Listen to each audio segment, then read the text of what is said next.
It's the Real News Network. I'm Sharmini Pires coming to you from Baltimore. In yet another cabinet shuffle in Washington, President Donald Trump fired H.R. McMaster and replaced him with John Bolton as his security advisor. Bolton was originally considered for a cabinet post, but Trump passed over him in the first round. But that didn't stop Bolton from auditioning for a post in the White House, since he appeared on Fox News regularly, and apparently President Trump was all ears. The appointment came in a tweet just a week after Trump fired Rex Tillerson as Secretary of State and nominated Central Intelligence Agency Director Mike Pompeo for the post and replaced Pompeo with Gina Haspel. John Bolton has served various presidents over a 30-year span. Here is some of his historic statements. There is no United Nations. The United States makes the UN work when it wants it to work. And that is exactly the way it should be, because the only question for the United States is what's in our national interest. I think the overthrow of Saddam Hussein, that military action, was a resounding success. President Bush's surge policy, when his administration ended, stability had returned to Iraq.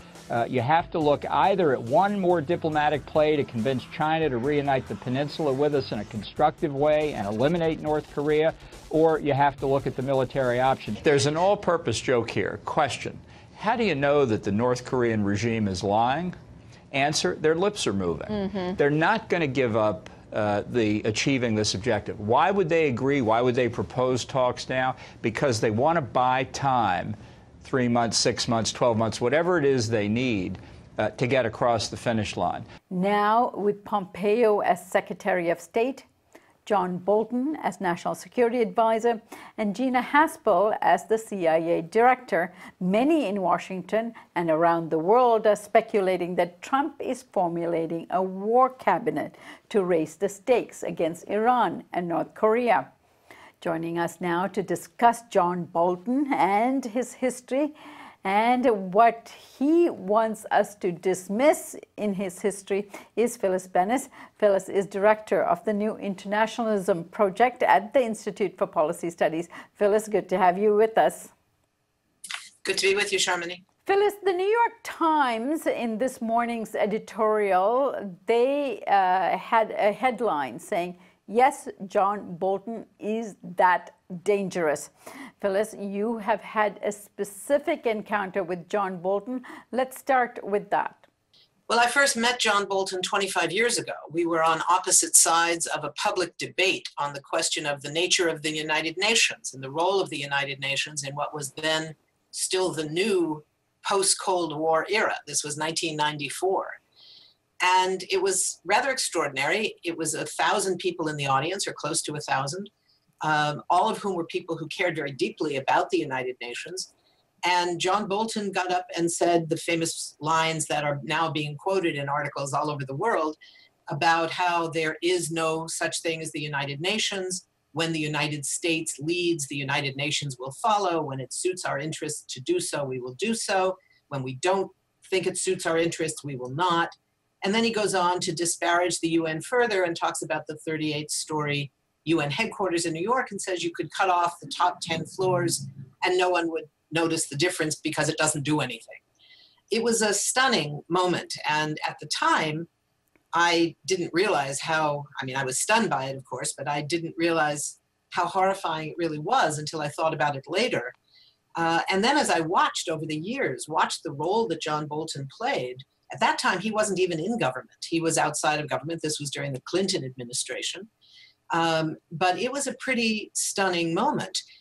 Very soon, when war with Iraq was on the minds of the neoconservative cabal that he was part of, Bolton was very central in the work of popularizing and cheerleading for that war and for helping to make it happen. He didn't just cheerlead. I think that's one of the important things, Sharmini, is that his role has not been that of somebody who just was a pundit who wrote editorials supporting the war in Iraq, for instance.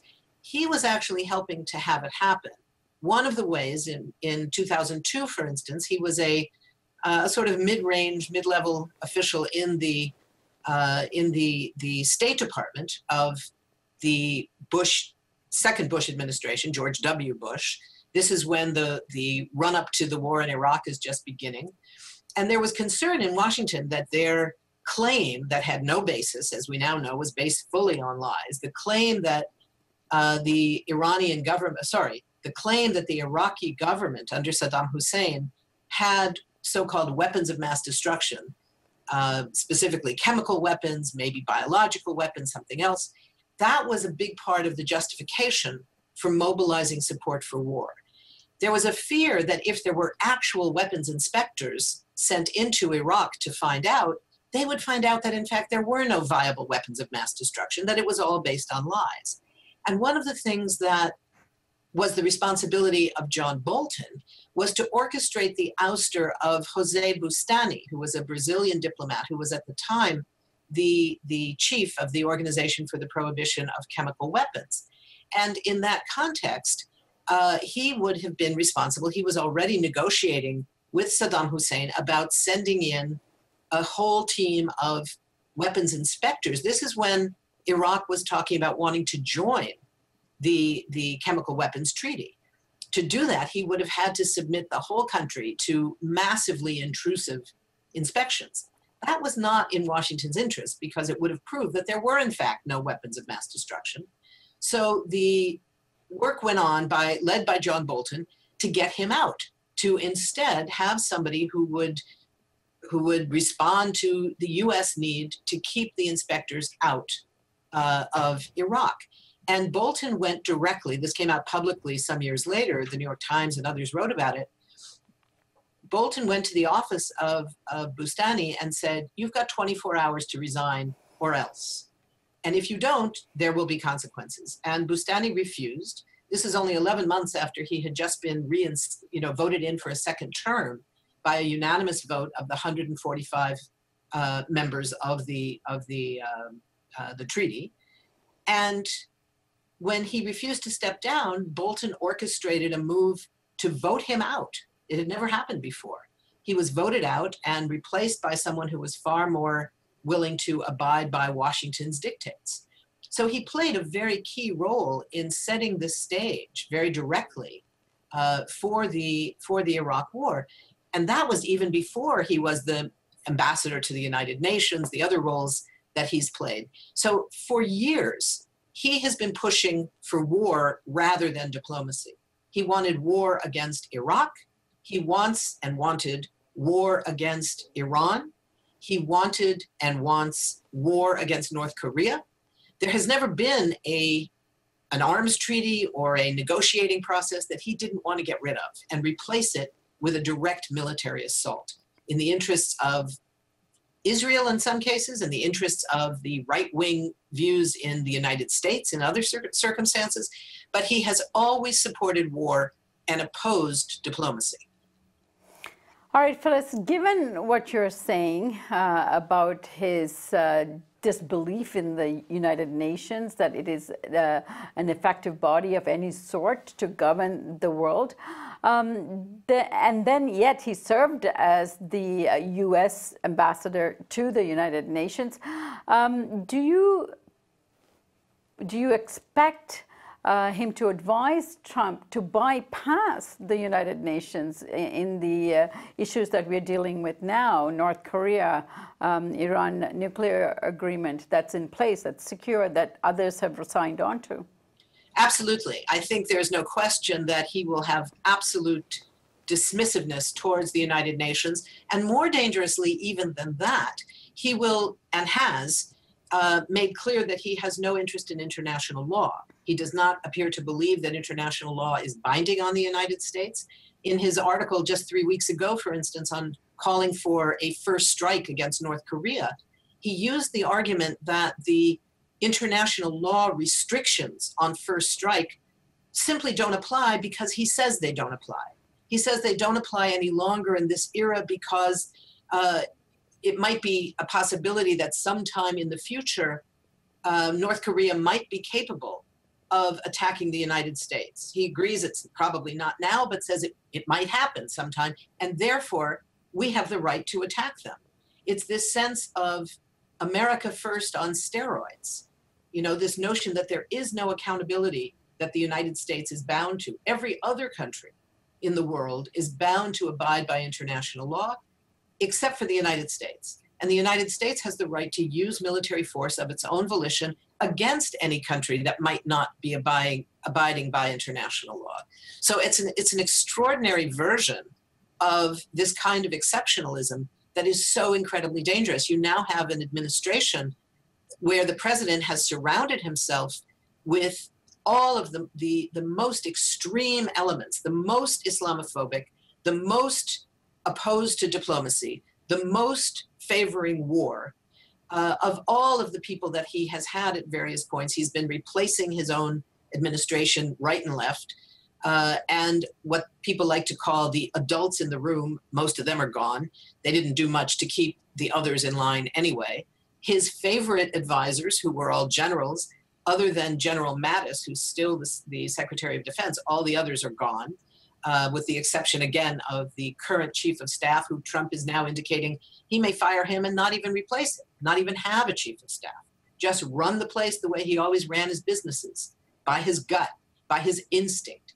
And he's surrounding himself now with people, as you mentioned, like John Bolton, like Mike Pompeo, who has been at the CIA, who is a supporter of torture, who does not believe, for example, that